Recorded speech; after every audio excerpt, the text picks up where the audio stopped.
anatomists and physiologists. This video is another video in our cardio series about the heart. We're finishing up talking about cardiophysiology in this video, and we're going to talk about cardiac output. So let's figure out what that is. So cardiac output is a new word, so whenever we see a new word, I like to highlight it. Cardiac output is the amount of blood pumped by each ventricle in a minute. So it's a really specific frame of time, a minute. So how much blood can your heart pump in 1 minute? And there's actually two factors that come into play here. Those two factors are heart rate, HR, and stroke volume, SV. So you might have heard of heart rate before. Heart rate is usually reported in terms of beats per minute, BPM, but stroke volume, that might be a new one. Stroke volume is the volume of blood pumped by one ventricle with each beat. So you need some special equipment and things to calculate this. And stroke volume is usually reported in milliliters per beat. So those are usually our units. Not that we care so much about the units because this isn't a math class, but cardiac output matters because it's impacted by how quickly or slowly our heart beats and how much blood is pumped by those ventricles. So if we were to do the math, which I'll just tell you, but if we were to do the math using a resting heart rate, so cardiac output at rest. If we say that our resting heart rate is normally 75 beats per minute, so this is resting heart rate. And our stroke volume, you would know this without your textbook telling you, is at rest is about 70 milliliters per beat. So that's stroke volume at rest. What we would get through a series of steps, because I'll just give you the take home here, is a cardiac output for a normal adult at rest is 5.2 liters of blood per minute. So what that means is if the average adult has about 5 liters of blood, like that's an average amount of blood that someone has, so our cardiac output is about the same amount of blood volume that we have per minute.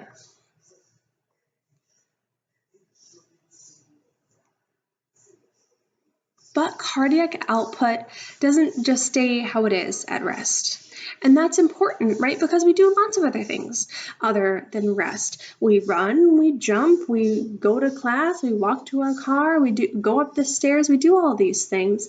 And our cardiac output can actually be trained too. So folks who are training, who are athletes, may actually have a higher cardiac output than somebody who's not actively training, right? So if we were to look at the data, folks who are athletes, their cardiac output, like their maximum cardiac output, the maximum amount of blood that their body can pump through their whole entire body in 1 minute is actually like 7 times higher than resting cardiac output. So that would be their cardiac output max. So their maximal cardiac output is about 7 times higher. In non-athletes, like myself,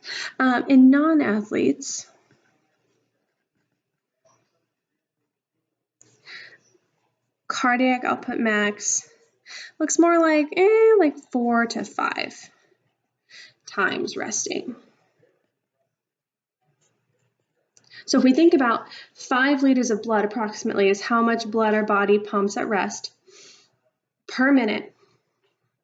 So we're doing like 4 to 5 times our blood volume versus an athlete's doing 7 times their blood volume. That's training at work there.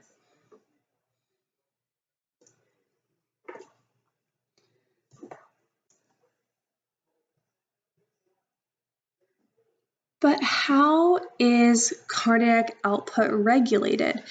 Cardiac output is regulated by regulating heart rate, by regulating stroke volume. Stroke volume has a couple of more factors I want to talk about, so I'm going to start with stroke volume. So I'll highlight this just to draw our attention to how is stroke volume regulated. That's our question. And there's 3 major factors for how stroke volume is regulated. So the first one is preload. And to know what preload is, we have to think back to our previous video. And remember that word end diastolic volume, or EDV. End diastolic volume is the volume of blood the ventricles can hold at the end of their diastole. So at the end of that relaxation phase, how much blood they can hold, that's EDV, okay? I kind of liken that to preload, and preload is more like how the ventricles are stretched. And if the ventricles are more stretched, then we have more EDV. You see what I mean? So preload is also the degree of stretch.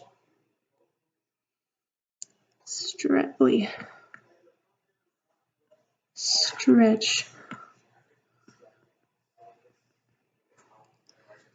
of ventricles just prior to contraction.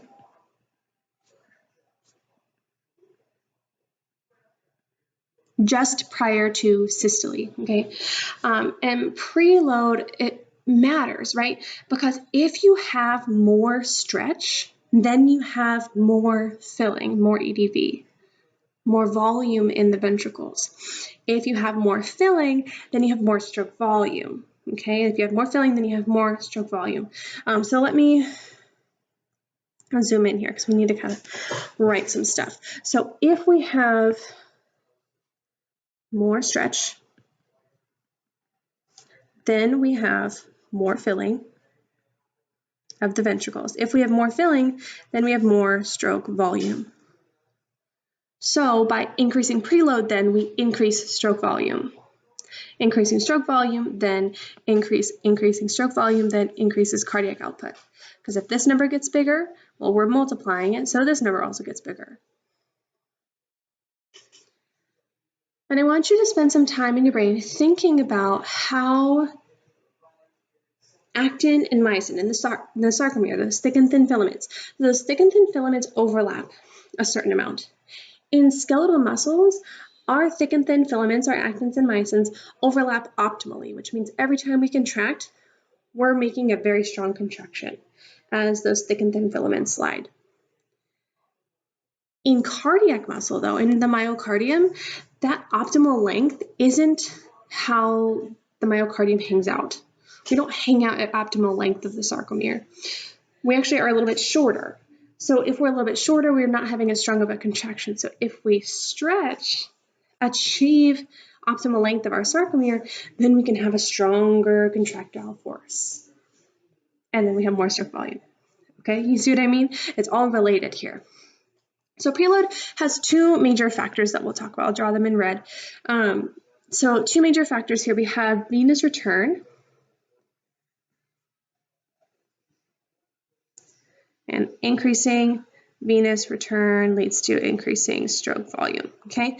Venous return is how much blood is coming back to the heart from the veins. How much blood is coming back to the heart from the veins, that's venous return.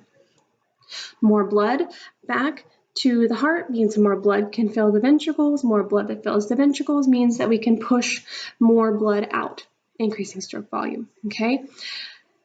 Increasing venous return happens when we exercise because our heart rate is increasing. We have SNS activation, and that blood is hurrying back to the heart. The other part of this is that when we are in times of exercise, our skeletal muscles are actually pushing on our veins and pushing on their veins, pushing that blood faster back to the heart. That's also great. But also we can allow more filling time.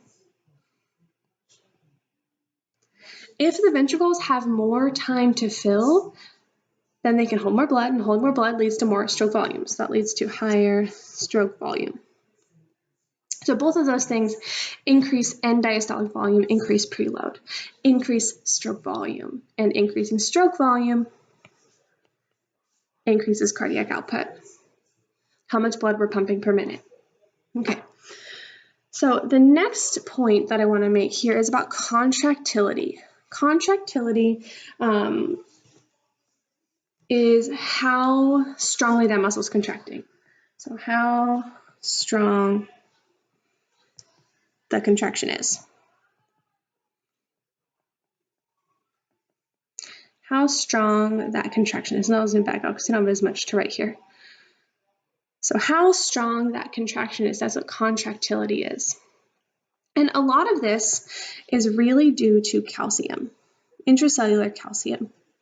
Because remember that calcium is like the thing for muscle contraction, especially in cardiac muscle cells. And this happens because we have things like SNS activity. SNS activity means that we're releasing things like epinephrine and norepinephrine.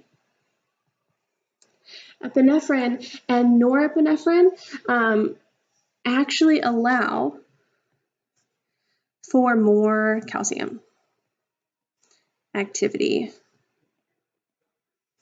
in cardiac myocytes. That actually increases that activity there, just because of how epinephrine and norepinephrine act on those cardiac myocytes. But we also have a chemical basis for this to increase contractility. So we call things that increase contractility, we call that positive ionotropic agents. Positive ionotropic agents, meaning things that increase contractility, positively affect contractility. And this can be anything like hormones that we make in our body, travel through the blood, and then have actions on cells, right? These are things like epinephrine, like some thyroid hormones, etc. But it can also be drugs, pharmaceuticals, like the drug digitalis, increases contractility of the heart. But we also have things that decrease contractility. Those are called negative ionotropic agents. Negative ionotropic agents are things like if your body is too acidic, that's called acidosis. If you're in acidosis, your body is too acidic. Your pH is thrown off. You have too many free hydrogen swimming around, like hydrogen ions. But if we have too much potassium, if potassium is elevated, then we're going to be more towards that hyperpolarized state of the cell, right? But also things like drugs, pharmaceuticals. Have you heard of those drugs like beta blockers, calcium channel blockers?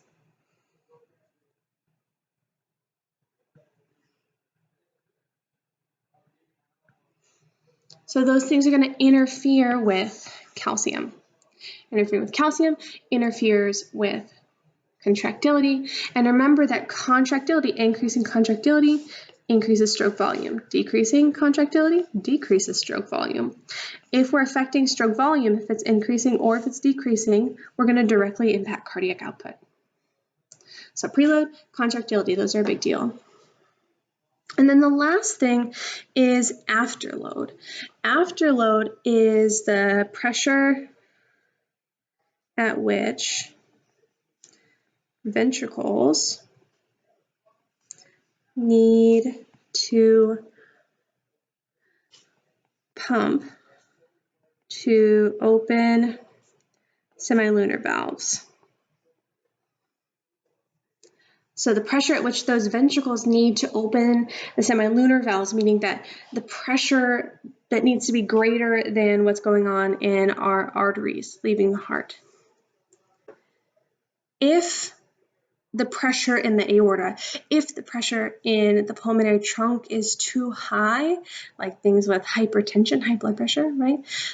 Then the ventricles, they have to work harder. And if the ventricles have to work harder to eject blood, that leads to stroke volume. So if the ventricles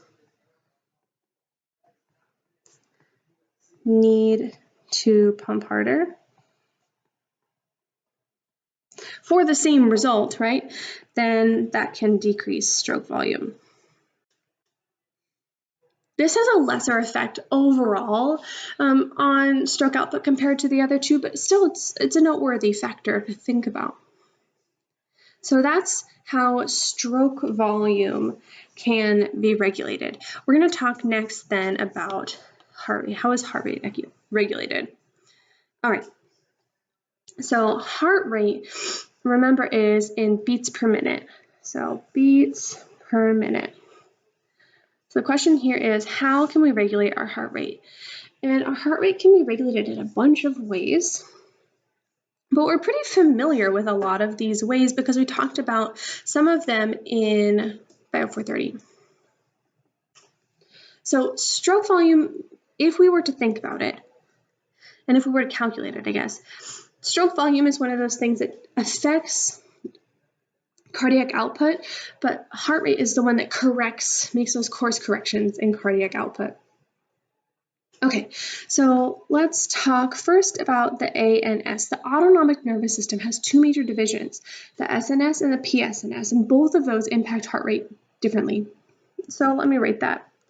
So we have the SNS and then the PSNS. I'm going to zoom in on each of these.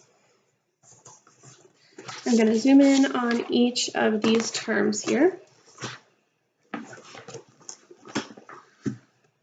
Okay, so in the autonomic nervous system, the SNS is what's kind of activating our body systems. That's the fight or flight one, okay?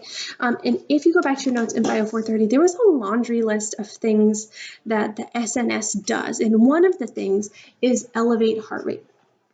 Leads to elevating heart rate.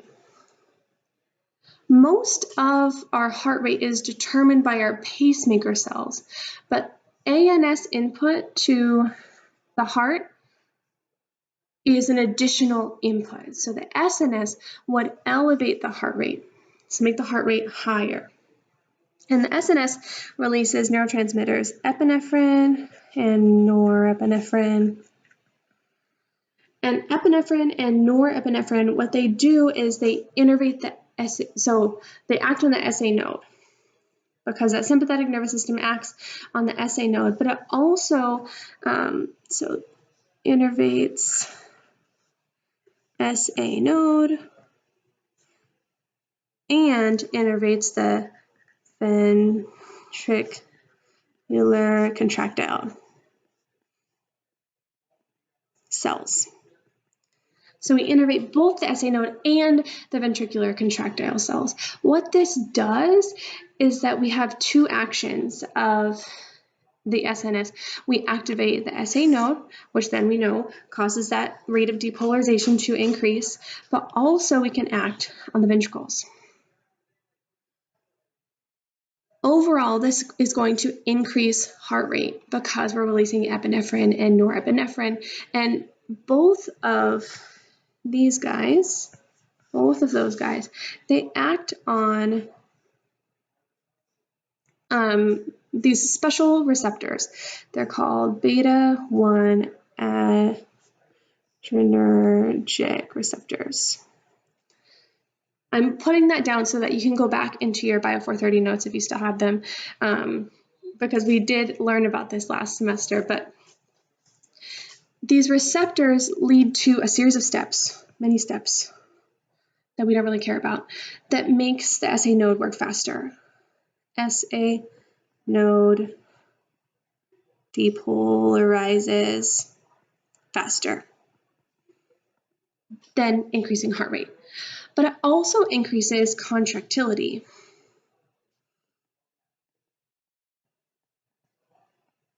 We also increase contractility by SNS activity because we're also innervating ventricular contractile cells, because we're already doing that too. And this is because it's calcium. We're increasing the activities of calcium, so that also leads to an increase in stroke volume. So we increase our heart rate and we increase stroke volume with SNS. So with the SNS, we're increasing heart rate and stroke volume. That's a big deal. With the ANS, we also have the activity of the PSNS, parasympathetic nervous system, and overall this is going to make our heart rate lower. The parasympathetic nervous system rather, is that rest and digest part of the nervous system. And if you were to look back in that laundry list of notes we took in Bio 430, one of the things that the PSNS does is lower heart rate, help the body come back to rest by activating GI activity and decreasing skeletal muscle activity as well. Okay, the PSNS, if you remember, releases the neurotransmitter acetylcholine. Acetylcholine leads to cardiac myocytes, so cardiac muscle cells, leads to opening of potassium channels. Opening potassium channels leads to increasing hyperpolarization. Hyperpolarizing the cell means that we're farther away from threshold. Being farther away from threshold means that we have to get up higher. We have to do more work to make an action potential happen. And remember that the major parasympathetic nerve, this is the vagus nerve. So anytime we hear vagus nerve activity, we're always thinking PSNS. This doesn't really affect contractility very much because the vagus nerve only goes to the SA node. Okay, the vagus nerve only goes to the SA node, so it's just really not as significant. But if we were just at rest, if we're just hanging out, most days, the parasympathetic nervous system actually kind of wins out on our heart rate. So that parasympathetic tone on our heart rate is usually a little bit more. So folks that have a damaged vagus nerve tend to have a higher heart rate because this activity of the PSNS is just less on the heart. Okay, so that is the autonomic nervous system. But then we have chemical factors. Those chemical factors include things like hormones. They include things like ions, so hormones, ions. So anything that are going to upregulate or downregulate any of those hormones or ions that directly impact calcium, sodium, potassium, all of those types of things are going to have an impact on heart rate. So for example, one of the hormones that your textbook goes into is this hormone called thyroxine released from your thyroid, which is like this little gland in your neck. And what thyroxine does is it increases your metabolic rate and it increases heat generated by metabolism and therefore increases your heart rate. And all of this happens because if we do all of these things, epinephrine and norepinephrine can work a little bit better. And if they work a little bit better, epinephrine and norepinephrine, then we're going to have the SA node depolarizing faster. And that's because of this hormone, thyroxine, from our thyroid. But if our thyroid isn't working properly, like in folks with hypothyroidism, then the opposite then is true. There might be a weakened heart as a result because that hormone just isn't there. Similarly, if our ions are thrown out of balance, if we have too much calcium, if we have too little calcium, then our heart is going to pump a lot, increase, or it's going to pump less, decrease, okay? But then there are other factors too, things like age, things like sex, things like energy, how much activity, how much exercise you're doing, and also your body temperature. But these other factors play, a lesser role compared to these other two. Play a lesser role, but still are important things to think about. Interestingly, though, when we start out as a fetus, our heart rate is very, very fast, in like the 150s, 160s, that kind of thing. But then it gradually kind of slows over time. Okay. So the last little bit of this lecture are homeostatic imbalances of cardiac output. So what happens when cardiac output gets a little bit thrown off? So I kind of go through some of these here. So the first one is called tachycardia. Tachycardia is when your heart rate is abnormally fast, that's like sustained abnormally fast heart rate. And usually it's like over 100 beats per minute or so. This can be a result of stress, chronic stress especially, high body temperature, drugs, heart diseases, that kind of thing. The flip side of that, though, is bradycardia, an abnormally slow heart rate, again, sustained. This can be something that might be desirable if you're doing something like endurance training because you have more stroke volume and more cardiac output. But if this abnormally slow heart rate is not as a result of training, then that could mean that you have poor circulation, and that's not good because you can't supply enough blood and enough nutrients and removal of wastes to all of your body tissues. But it can happen because you have maybe like a low body temperature, drugs, lots of activation of your parasympathetic nervous system, that kind of thing. All right, the next one we'll talk about is congestive heart failure, CHF. And there's a ton of things that your textbook talks about. I'm going to talk about just a couple. So when CHF happens, that means that the circulation just isn't enough for the body. So your heart can't do its job. It can't deliver, can't do transport. That's what the heart does, right? It's transport. And this can be as a result of a weakened heart. So some things that can happen here are maybe like coronary atherosclerosis. That's when those arteries can have like a fatty buildup, and that makes that hole kind of smaller, so blood has to pump like kind of around stuff it's not supposed to go through. That can really impair blood delivery, nutrient delivery, removal of waste, all the things. But also a high blood pressure. That means that if there's high blood pressure, that means that your myocardium is working so hard just to get blood out of the heart. And again, to overcome that pressure in the arteries leaving the heart. And over time, that myocardium can start to do what's called hypertrophy. So over time, many steps can lead to that cardiac muscle hypertrophy. That means it kind of goes away, and then that leads to a weakened heart. And then that doesn't work so good. But then there also could be maybe like persistent or multiple heart attacks or myocardial infarctions.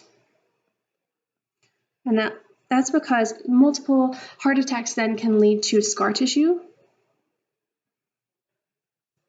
Scar tissue that takes the place of where cardiac muscle once was. Cardiac muscle doesn't really regenerate itself as much as we need it to, so, well, that scar tissue is replacing that healthy tissue, so then we can't contract as well as we once could. And then the last thing your textbook kind of talks about in regards to CHF is called dilated cardiomyopathy. Dilated cardiomyopathy, that's when your ventricles just get stretchy. And if they're too stretchy, then that myocardium starts to deteriorate. It just can't be as strong. That's a dilated canal. Okay. So then the last two things your text talks about are two terms here, pulmonary edema. Oops. Pulmonary edema. Pulmonary refers to lungs. So pulmonary edema happens if the left side of the heart isn't working. Left heart doesn't work well. If the left heart doesn't work well, the left heart does systemic circulation. So that means the right heart, which does pulmonary circulation, is doing good. The right heart's just fine, sending blood to the lungs. But if the left heart isn't really doing that good of a job, blood starts to build up in the lungs. And this word edema, I'm going to circle it in red. I'm going to give you a definition here. Because that word edema will come back, I always think of edema like swelling. Anytime I hear that word edema, I'm always like replacing it in my brain with swelling. It really means that there's a fluid buildup. Fluid buildup. So if the right side of that heart is still working, sending blood to the lungs, but it kind of gets stuck, right? Because the blood being pumped through the left heart is just kind of getting all caught in the lungs. So everything is kind of backed up here. And if that blood has nowhere else to go, then all of that fluid from the blood has to go somewhere. And where that somewhere is the lungs. But the problem is that lungs they're supposed to hold air. And so over time, this can lead to fluid buildup in our lung tissue. We call that edema, pulmonary edema. And eventually this, if left untreated, could lead to suffocation. So this is a really big deal that's important to get treated. Okay, a similar but different thing is peripheral congestion. So that word peripheral means on the edges. Congestion means backed up. Okay, so notice I'm kind of breaking down some of these terms, and I think you should too when you're going through your notes. So peripheral congestion is kind of similar, except so pulmonary edema was when the left heart didn't work, but the peripheral congestion is when the right heart doesn't work. And that leads to fluid build up in tissues in the body. If fluid builds up in tissues, that leads to edema, and that edema then can really interfere with our cells getting the nutrients from the blood because that fluid's in the way, but it also can't really get rid of wastes because that fluid is in the way.